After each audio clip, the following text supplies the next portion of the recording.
Am I the asshole for being very harsh?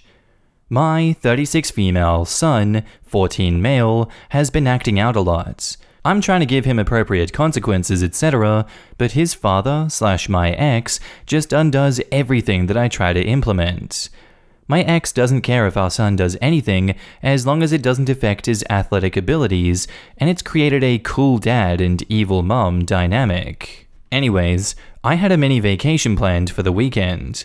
I have a family-owned house in this beach town, and my son and stepdaughters love going down there. The thing is, I got a call from a friend saying that her daughter is a mess because of my son. He asked the poor girl out, and when she said yes, he laughed at her and said some really cruel things. I was horrified.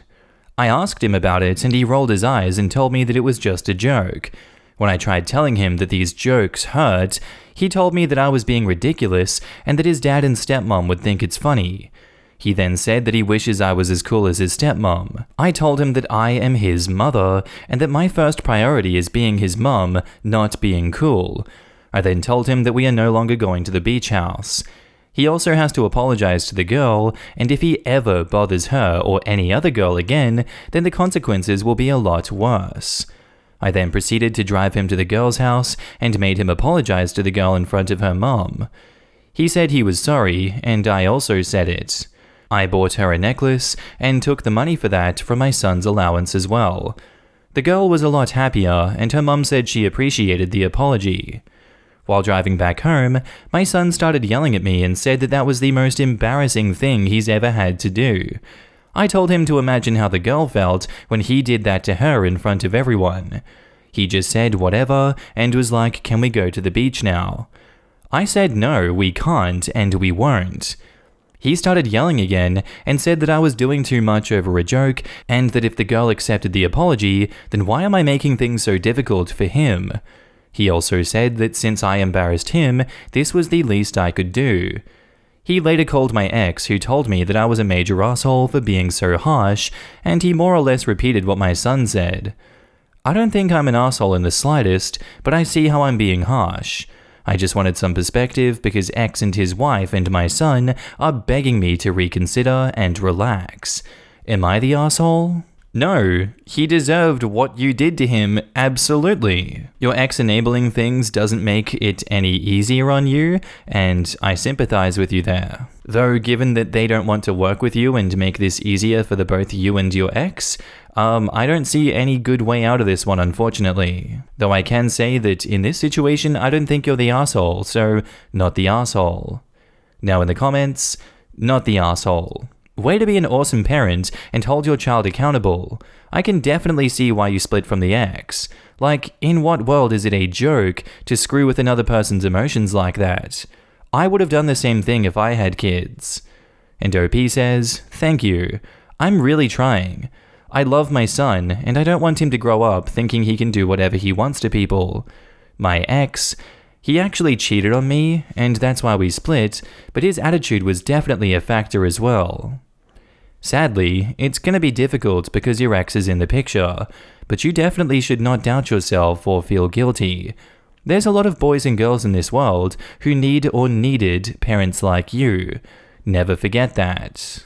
As the girl who was always the butt of the ask her out as a joke prank, I applaud your efforts. You are not the asshole, nor harsh. This was an appropriate punishment. I was also that girl. Solidarity, friend. OP, as the girl who never got an apology, it really messed me up for a long time, and I still have low self-esteem at 37. Thank you for being a responsible parent and seeing that this kind of thing isn't just a joke. 100% not the asshole. Not the asshole. But your ex and his new wifey are assholes. You need some family intervention and counseling, and your son's father and stepmom need an attitude adjustment. If they don't change, then you should change the custody agreement and they get limited access. I know your son is a teen and will rebel, but if you don't get this fixed now, he's going to be an even bigger nightmare in a year or two. Document everything that happens, even the littlest thing. Were there text conversations about how dad and stepmom thought what he did to that poor girl was okay? Save them. Save everything else.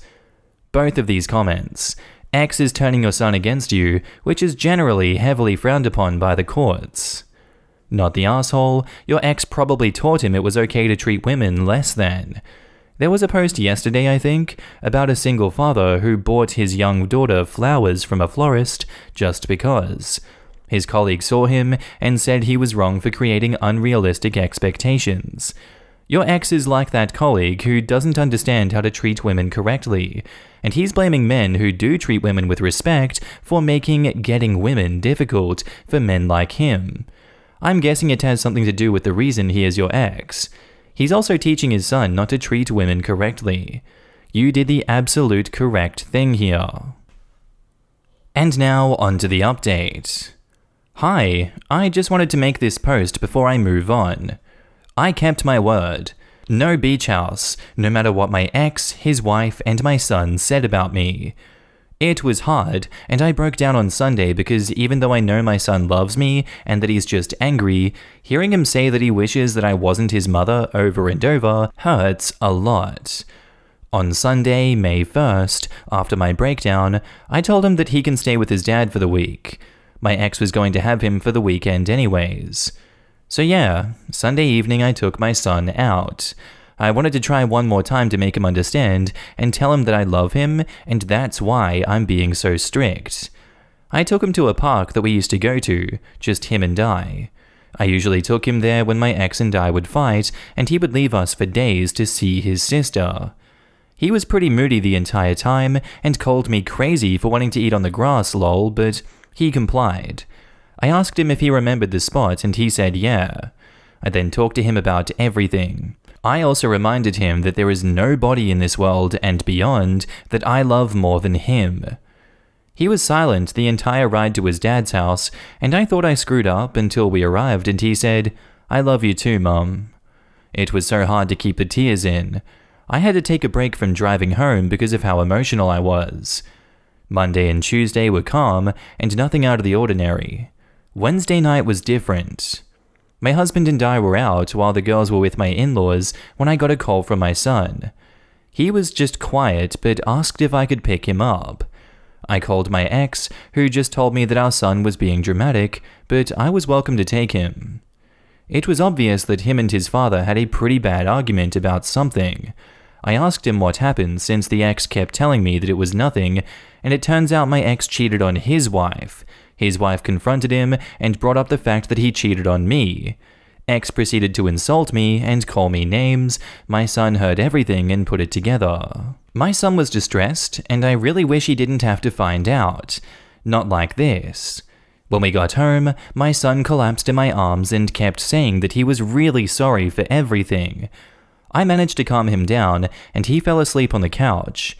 I was stuck with him in the most uncomfortable position all night, but all I cared about at that moment was my son. I didn't know that I could love and care for someone this much. I never planned on having children, so this was a huge concern of mine. But the love I have for my son is crazy. He's a bit awkward, which makes sense. 14-year-old boys don't normally burst into tears and not let their mothers out of their grasp, but it'll be fine. I know it'll be a very long road, but it'll be worth it. Thanks for being supportive. And now in the comments, former 14-year-old butthead here, divorced home and all the fun stuff. Great job, mama. I'm 36 now with a 1.5-year-old of my own. My mum fighting my ignorance, bullheadedness, peacocking, and all the other nonsense I put her through has made me a much better man. Boy, did we have our blowouts. I am so close with her now. Talk with her daily, send her pictures of her grandson.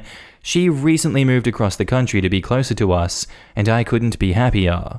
I can't say how smooth the rest will be for you, but I have faith that you and him will have a stronger bond for all of this. And OP says, "Thank you for sharing. This was very sweet. Although I hope I don't have to go through any of that, I pray that I would be strong enough to handle it like a rock star like you. You are the epitome of mum."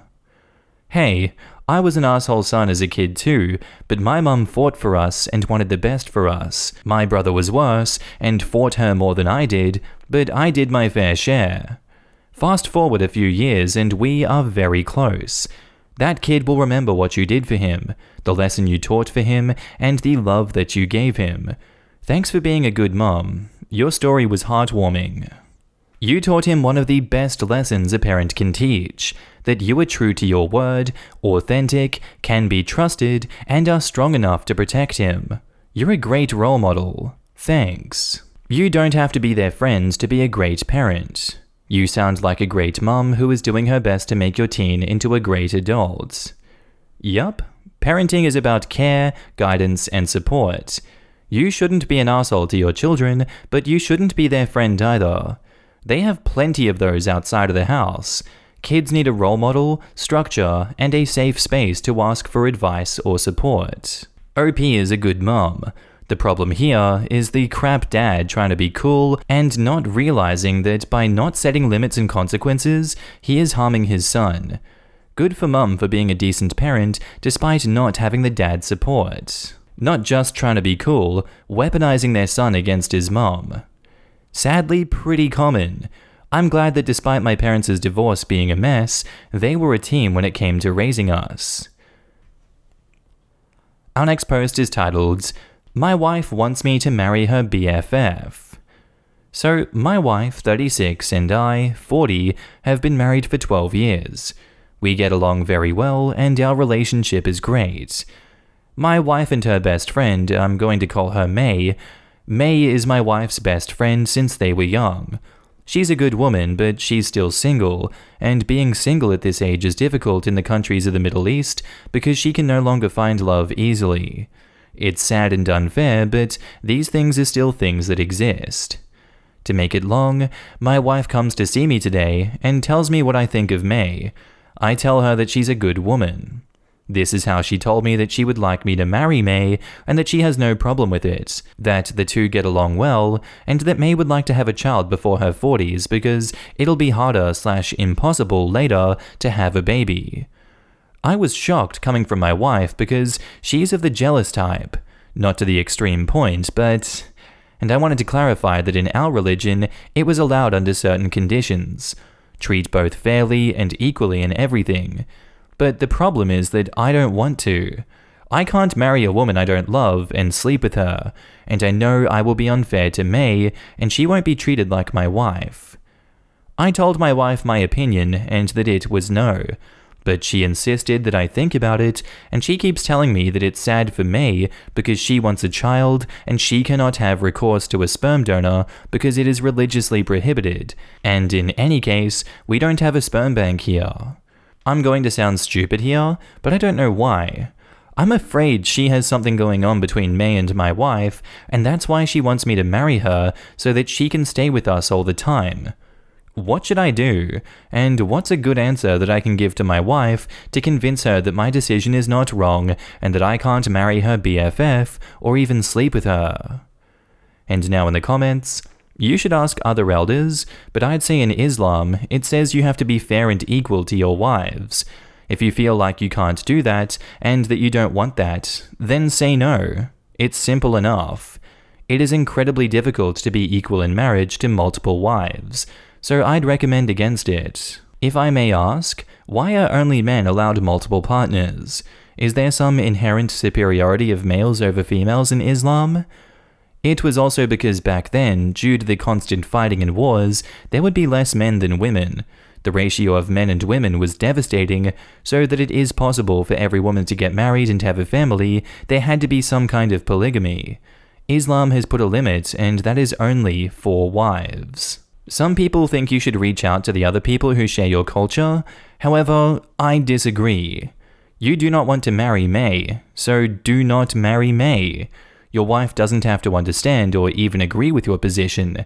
That doesn't change the fact that it's your right to not marry someone that you don't want to. Tell your wife you thought about it, and the answer is no. If she continues to pester you, tell her you will leave the room if she doesn't stop. I'm with you. If this was about getting a puppy, the consensus would be, do not get a puppy that you know you don't want. But when your wife is insisting you marry and knock up her best friend against your wishes, are you sure? What's the harm, really? Maybe ask an imam. Is the culture so different that he has a responsibility to the community to marry and impregnate lonely women? Because even if that's the case, it wouldn't change my advice. Is May even fine with that idea? Honestly, we have a very romanticized view on love and marriage. I once met a woman from Southeast Asia who married a much older German man. Her version of a good marriage was a husband who doesn't beat her. Maybe May is fine being the second wife and is happy to just be around after she has her child. But there is also so much that can go wrong here. Your wife is fine with it now, but will she be in the future? You seem to have concerns that your wife wants a relationship with May, and that would be a cover-up. Would you be fine being the alibi for their relationship? Essentially, there are 3 people involved, and therefore 3 peoples whose feelings and intentions you have to explore. My gut feeling says don't do it, but the arguments you gave us against it mostly rest on hurting the feelings of others. Cheating on your wife or being a bad husband to May. What about your own feelings? And now on to the update. Hello everyone, I'm coming to you again for a last update. I sat down with my wife and I seriously asked her why is she really trying to marry me to her best friend, and if she loved May more than a friend, or if there was really anything else that I don't know. She started to cry and told me that she just wants me to have a child because she knew that one day I would like to be a father and that we have not been able to have children due to infertility issues, and that she felt bad that I had to live all of my life childless. It really hurt me because, despite my desire to have a child, I never put the blame on her or even thought about having a child with someone else. I took her in my arms and explained to her that we cannot have everything in life, but that I was lucky to have a wonderful wife in my life and that everything happens for a reason. She calmed down and apologized for putting pressure on me and told me that she thought she was doing good for me and May, but that she would have been unhappy if I had accepted. We closed the subject and we put it all behind us. Thank you everyone for your comments and your help. And now in the comments, have you both considered adoption? And OP says, there is no civil procedure for adoption. Because adoption is a religious procedure in my country, it is supervised by authorized religious authorities and must be approved by the relevant religious court. I know it sucks, but we can't do anything about it. We can only choose to help an orphan kid for X number of years with money and pay him to go to school, and that's it. But we can't adopt. What country is this? First time I've ever heard something like this. Lebanon. Perhaps adopt a child in another country under their laws, especially if one of you happens to have dual citizenship. Then bring the kid back to Lebanon as a normal kid? You're a good man, and better, a very loving husband, and you are both lucky to have each other. I'm jealous, a bit, in a very positive way, but still jealous. And OP says, thank you so much. Your comment makes me smile. Sometimes the stuff we have to man up for is just plain stupid. For a lot of guys, this would have been an ego boost. But for a married man who truly loves his wife, adding more craziness to the relationship is not something we want. Marriage is too precious to lose, reaching for more. I have children, but if I didn't, it would be a lot of adult vacations. I'm glad they worked it out, because I can see this being a recipe for disaster. A lesser, more foolish man would have jumped at the offer that she was making to him, and would have made a mess of his life. The OP is very wise. I don't know, if it was an arranged marriage, it could actually be fun to have a good friend/sister wife to chat and raise the potential kids with while hubby is at work. But if you married for love, and it sounds like OP did, then it would definitely get sticky. If the wife wanted a sister in the house for companionship, I could see it working. One way it could go wrong is if the second wife had a baby, the first wife would just see her husband bonding with a child that she couldn't give him. The first wife could end up feeling like the interloper. I think that's the scenario the husband was worried about when he said the wife is the jealous sort. I honestly thought that this would have ended with the women secretly being lesbian lovers all along. I thought that the friend was already pregnant. Glad it had a more wholesome ending. The wife was just insecure, and the husband rose to the occasion. I have a distant relative that would always come to family reunions with the person they were married to and her best friend. Everyone called him Terry with 2 wives, all one word. At one point, Terry and his one wife got divorced, and he married her best friend. They still all lived together and came to the family reunions together. This very well could have been for insurance. Ex-wife could have had the divorce decree state that she was still to be covered by ex-husband's health insurance, and current wife then gets covered as she is now legally his wife. Just a random thought. Alright, and that's where I'm going to end this episode today, guys. I do hope you enjoyed. If you did, let me know what you thought of it down in the comments below, and I'll see you in the next one. Bye.